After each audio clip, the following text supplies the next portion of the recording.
commencement of the first purge. Tonight allows people a release for all the hatred and violence that they keep up inside them. This won't bring him back. It won't make you feel any better. Thank you. It is a night that is defining our country. Citizens, this will be a tradition we celebrate every year. Join the first purge.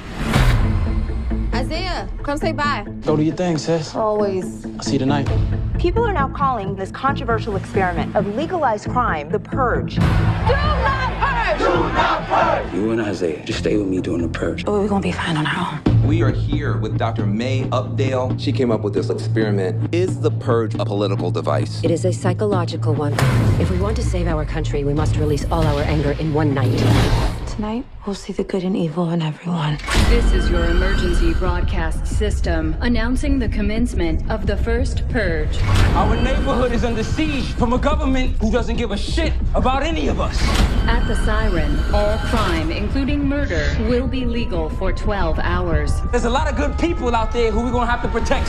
All emergency services will be suspended. We gotta be prepared for anything.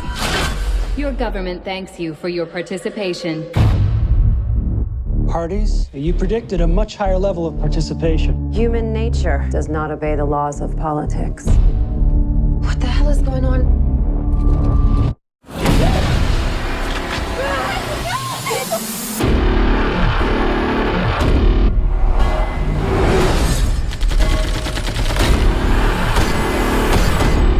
They all ex-military. Something funky going down, D. You're sending soldiers into the island disguised as citizens. This country needs for this to work. No one's coming to help us. After tonight, nothing will ever be the same again. They forgot about one thing. They forgot about us. What have I done? Stay strong now. I'm coming. First and foremost, I want to give all praise and glory and honor to Yahweh, Bahashem, Yahweh Shai, Bahashem, Kodash. I want to give double honors to the Apostle Great Milson who have taught us this truth. I want to give a mighty shalom to all the Akim Aqua and rooted in this faith. And today, I want to go over pretty much just a brief summary of all the Purge movies. But the main one I'm going to go over is the first Purge. Because I don't know if you guys know, but if you go on Netflix, they just dropped all of the Purge movies pretty much. But they Purge movies have different meanings to them. And the first Purge really is going back into today and back then on how the elites move and trying to get rid of us, right? Bear with me one moment. Bear with me one moment.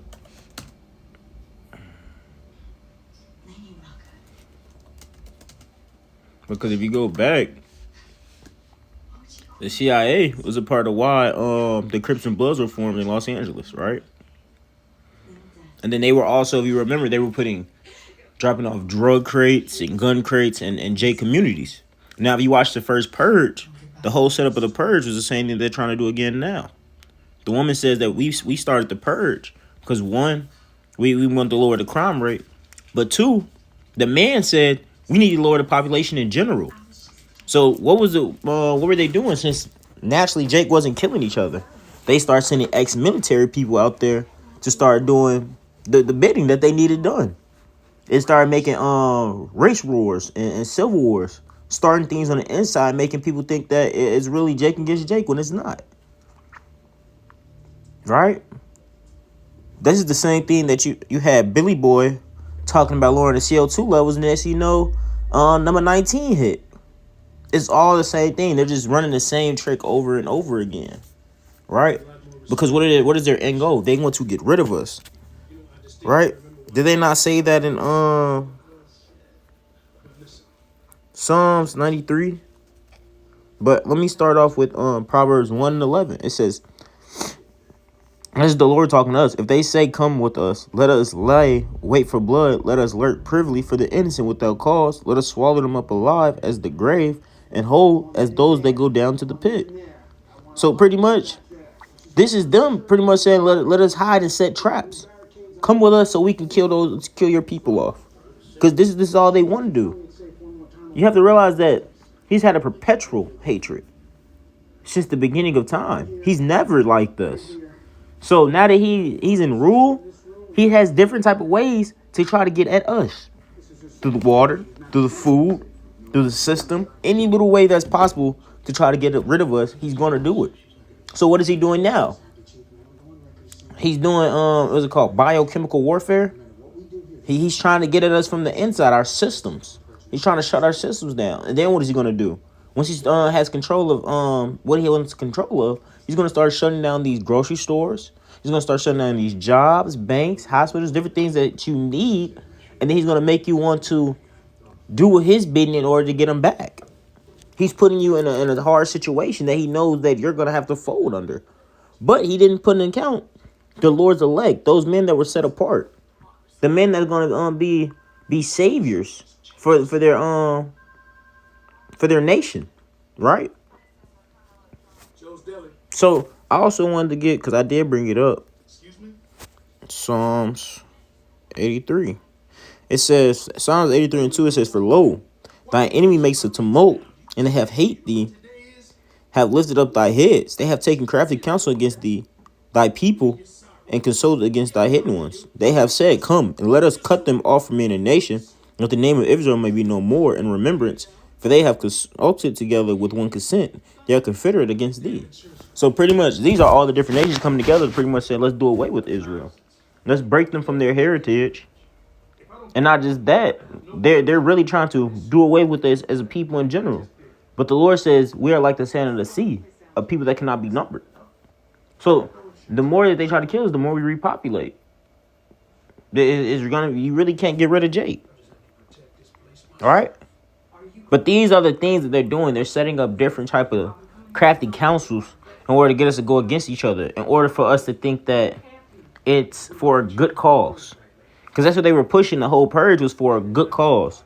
Yes, we're going to have this one night of evil, but think about the bigger picture. We're going to have 364 days of peace, so-called.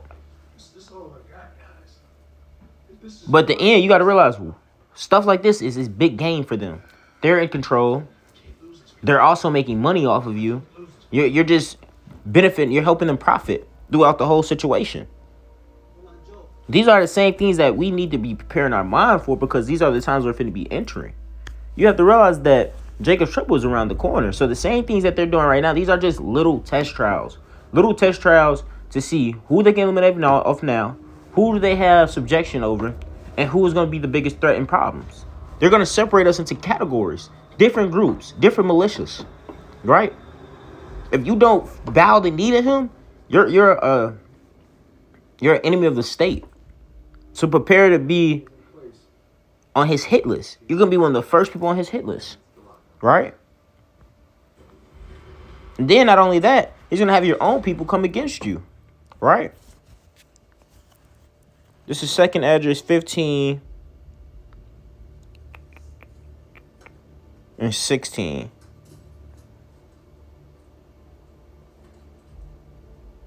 Matter of fact, hold on. I'm going to start at 14. It says, woe to the world and them that dwell therein. For the sword in their destruction draweth nigh, and the people shall stand up and fight against another, and swords in their hands. For there shall be sedition among men, invading one another. They shall not regard their kings nor princes, or the course of their actions shall stand in their power. So it's going to be lawless. It's going to be order out of chaos. Because it says, the course of their actions shall stand in their power. Meaning that survival of the fittest. If it's only me and you in a room, and I feel like you finna try to take me out, and I take you out, who's going to be there to stop me? The power is in my hand. Right? These are the things you have to realize, that the people that you think are for you, once time gets hard and they realize that it's either me or you, they're going to always pick them in the long run. Because who are they of? They're the father of the devil. Jake doesn't care about one another. Jake doesn't love his brother. He loves himself. No, he looks for the next one up in order to get ahead, or order to survive. These are the things you have to be ready for. And all apocalyptic movies, everybody turns on everybody. Mother against son. Not Salakia. Father against son. Mother against daughter. It's going to be all types of chaos. Right? These are the things we have to prepare for, because the day of the Lord is not something to be played with. The day of the Lord is truly fearful. Right? It says, Amos 5:18, woe unto you that desire the day of the Lord. To what end is it for you? What end is it for you? Are you laying up treasures for yourself in heaven where moth and rust do not corrupt? Are you building your wisdom and knowledge? Are you building upon that rock? Are you being a hearer of the word or doer? These are things you must ask yourself. Are you truly running the race? Do you feel like the Lord is going to be there in the day for you due to the fact of your works or your faith or what you've done for him? It says, verse 18, woe unto you that desire the day of the Lord, for what end is it for you? The day of the Lord is darkness and not light. It's going to be like a lot of these purge movies, a lot of these apocalyptic movies. You always notice how a lot of these movies has that eerie feeling. It's always dark out everywhere, not just dark in color, as in like the light, but also dark in spirit. You're going to feel that energy all around. Right? It says, it's a man that flee from a lion and a bear met him and went into a house and laid his hand on the wall and a serpent bit him. You can't escape judgment. You can't escape what is out there for you. You can't escape what the Lord has prepared.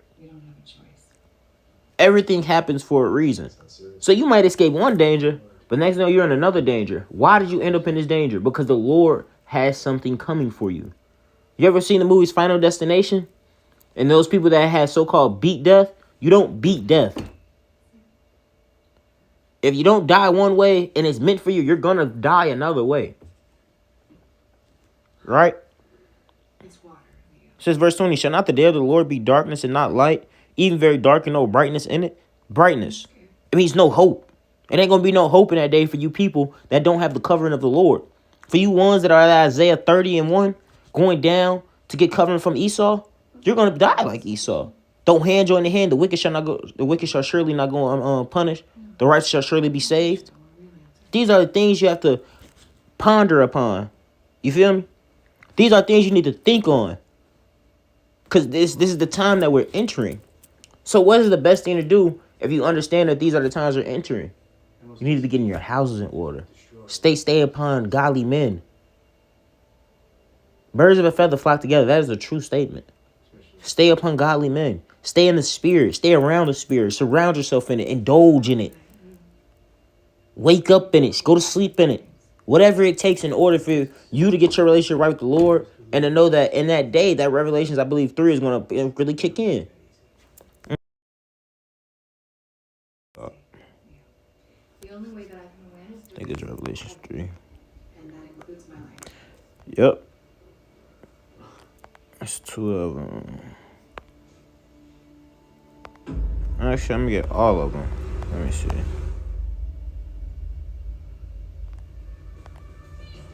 It says, Revelation 3:5, he that overcometh, the same will be clothed in white raiment. And when I will not blot his name out, I will not blot out his name out of the book of life, but I will confess his name before the Father and before my angels. Because what do? Lord willing, we're part of that number. We confess his name and his Father's name in front of all of these different heathens and in front of Israel. We stood 10 toes down for him. We stood on business, as some people may know what that means. Right? Go down, it says, I'm going to start at 10, Revelation 3:10, because I just want to get to the points. Just because thou hast kept the word of my peace, I will also keep thee from the hour of temptation. Now, if you go back to Judges 10:14, he said, pick those that you have put before me to save you at an hour of temptation. But if you pick the Lord, you're cool. Because he's the one that's bringing it upon you. So he's the one that can stop it from happening to you. Right? Which shall come upon the whole world to try them and that dwell upon them. It says, behold, quickly. Behold, I come quickly. Hold that fast which thou hast, that no man take thy crown. No man, including yourself. Don't hold yourself back from getting your own crown, my boy. Or, yeah. Don't do that. And it's like as you go through this Purge movie, it's just like Matthew 7. Broad is the way that leads to destruction. We're in Babylon, land of confusion. Everywhere you turn is something that could literally lead you to death. This world, yes, actually, I could put it that way. This world, this nation, was built on blood. Now we know what's going to happen to it. Ezekiel 35 and down. The Lord is going to pay them back, truly. Since you have not hated blood, blood shall pursue thee.